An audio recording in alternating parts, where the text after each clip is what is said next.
You guys have gotten to know each other for a little bit doing this project and having met on Selma. What do you admire most about each other? Tessa is a vessel of freedom. And literally, I say a vessel because I feel like God is running through her, whatever that is, and with very little in the way to stop it. And it's just unfiltered beauty. And just makes me feel that whenever she's around. And I like to dance with her. Yeah, we have fun. Oh. Yeah. Lakeith is very free, and I really like, I don't know, like... I'm on probation, though. He's on probation. No. Uh-oh.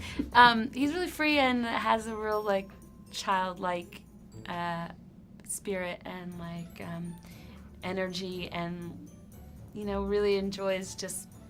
You're so playful and silly, and I love that in work, but also just in life. Like it, you know, it's not that you don't run deep and have like, you know.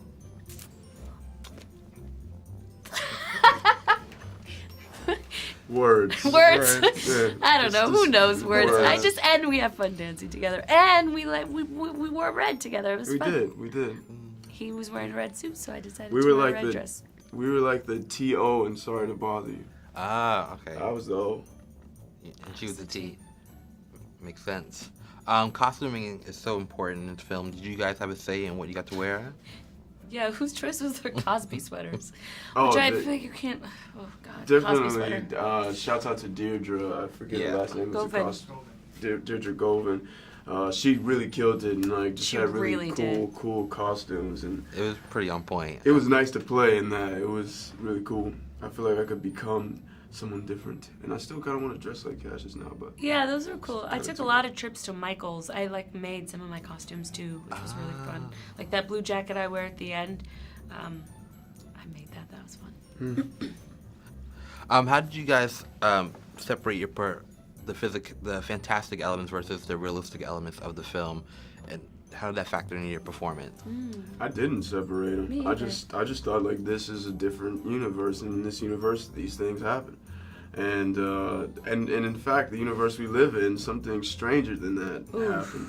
So yeah, it doesn't get no realer than this. Yeah, right. Very true. How did you guys act out the physicality of when you're doing your white voice versus your regular performance? Yeah, we didn't. It was so weird. So when I do like my performance art piece on stage, I was mouthing the words, but no sound was coming out, which was really weird to do in front of a group of people. It was weird, right? It was an it's really intense strange. scene, yeah. Huh? It was an intense scene. Yeah, it was an intense scene, but it's so weird to have that sort of intensity but not have any sound. Yeah, it is. It's a strange thing. And then we It did takes another getting used cool to. thing where, like, after all of our scenes, we would do a silent take, and that was new. It Yeah, was like- yeah, that was trippy. Yeah, that was trippy. Because we would just sit in the scene and have all the intentions, but just didn't make any sounds. So it was like we're going through all the motions, but just not making no sound. Like, imagine, ask us a question now, and we'll do Yeah. a silent take, answer. Talk about working with Boots Riley.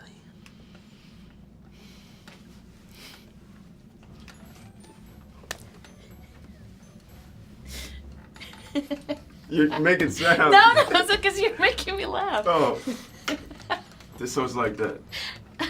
Yes, being sorry to bother you too. Yeah, Sorry to right. bother you again. Here goes my Sorry to audition keep tape. bothering you. I'll show it to Boots. Yeah, man. Thank you so much. Congratulations. Dude, thank you so much. Got it. All right, y'all. You guys have all done some iconic TV shows.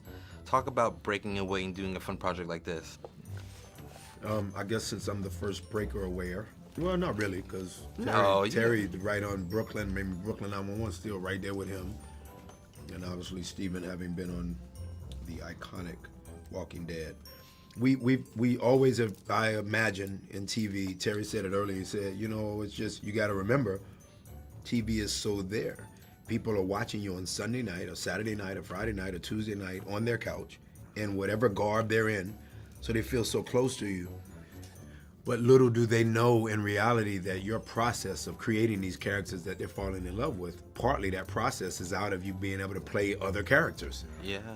It's from a process of being able to put that process in other characters, but they're only seeing the conclusion of this that they're watching on Sunday. So it's always a fun thing for us to break away and remember why we got into storytelling, which was not to play one character. Right. It was to play as many characters as we found to be within us when we were kids, even before we were adults. So it was very fun. I think everybody included would say that even Danny Glover's character is somewhat of what we haven't seen Danny play before. No, yeah, not at all.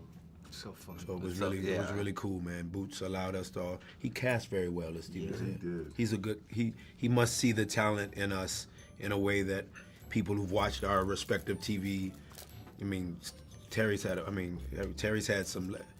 He's had 3 incredible TV shows. You know, Terry's had a different world. And Steven and I are trying to figure that whole thing out and separate the TV. Pay homage to the stage. It was We just hard all with come from- such iconic characters. That you yeah, all- we all come from the iconic character enough that we've given this respect due to the creators that created these show templates for us to live in.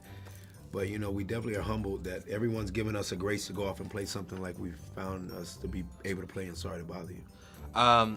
The costuming is so important in this film. Did you guys have a little bit of say in what you got to wear in the movie? We did, but Deirdre is She's incredible. so great. Yes, she I is. remember Yeah, shout out to you, dressing, Deirdre. doing those dressing sessions, and I was like, I think you might win something. Right? Incredible She's work. so good. It was she's just every on it. single Yeah, character, yeah. no details missed. Yeah, You it was know, I don't that, care. and like Boots had a really clear vision.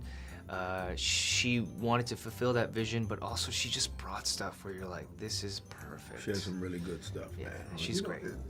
On that note, it's wild because when you see a movie that has $200 million and you're sleepy, Yeah. and a movie that had a micro budget like this did, and now you're forced into creativity, it's always more interesting, and you get the best out of everyone. And Deirdre just killed it. She I was killed like, my hardest part was after I read the script and signed up, I was like, how is he gonna get all this on the screen? Yeah.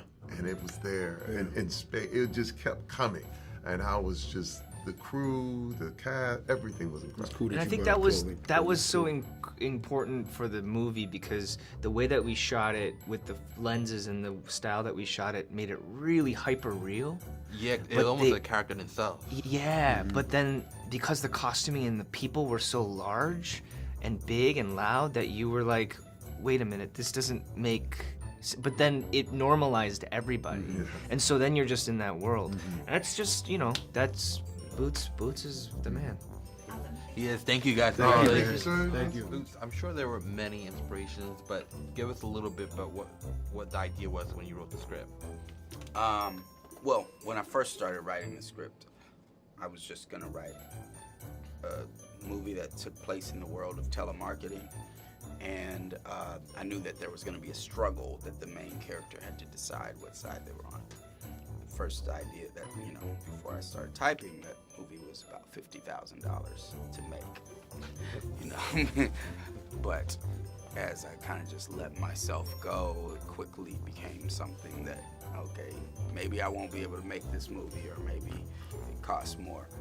But as I went along, I realized as I wanted to put some of the bigger philosophical ideas in there, it was better for me to change reality, bend reality of the world, to point out the realities of our world, other than instead of like having someone say it in dialogue or try to make a joke that had a point to that one joke that then you kind of see through it and So yeah, it was, that's out of doing that thing. I kept having all these times where I needed to say something, and I had to just change people's perception of that world, and it also brings people through that experience. Instead of watching Cassius go through this experience, then you experience those same emotions that he does, because your view of the world starts changing each time. How did you, as a director, find the balance between the fantastical elements and the more realistic elements of the film?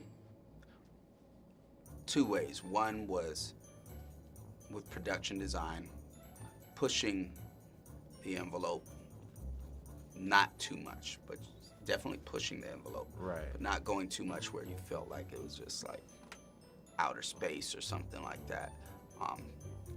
Exaggerating things a little. But the main thing is making sure that we had actors that were down to give a naturalistic performance. Meaning like someone like Lakeith or Tessa, they just feel the feeling instead of being like, now I look like I'm mad. Now I look like I'm sad. You know, they do it. They're not, if it doesn't look like they're mad, but they're mad, that's not the point. There's a You certain know, and- authenticity to that. Yeah, and so we believe them. And, you know, and then the choices that they make, like, you know, I mean, look at, like, Lakeith when he's on, you see this on the trailer, when he's talking to Sergio. He's, like, pointing at him. And instead of doing like this, it's just little choices like this. Like, it's different. And different enough to make you notice the details in someone. And you feel like you know that person. Or maybe you don't feel like you know them, but you feel like they are a person. Right. As opposed to, like, A character. this soap opera dude that, you know, he's shaved his goatee a little different this time, you know, right? And, you know, so we believe them as a person. And at that point, you can have, you know, elephants run through. You can have anything happen. The ground could crack open, and that character being natural will make you feel that. Well, definitely the most creative and unique film I've seen in a long time. Congratulations. Thank you. Thanks so much. Thanks for talking about the movie.